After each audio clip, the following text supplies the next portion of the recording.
Demak, ishga kirmoqchi ekansiz. Sizga bir nechta savollarimiz bor. Boshladik. Aha, xo'p, tayyorman. Ha, aytgancha, javob berishga qiynalsangiz, keyingisiga o'tkazib yuborishingiz mumkin. Xo'p. Ism familiyangiz? Keyingisi. Nechta tilni bilasiz? Keyingisi.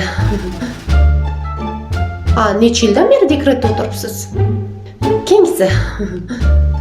Ha, qayerda o'qiganingizni so'ramasam ham bo'ladi. Nega? Qayerda o'qigansiz? Nizomiyda o'qiganman. Ha, mayli. Oxirgi savolim. 3-chisini qachon tug'moqchisiz? Xo'rlayvermang, mening ham uvolim bor.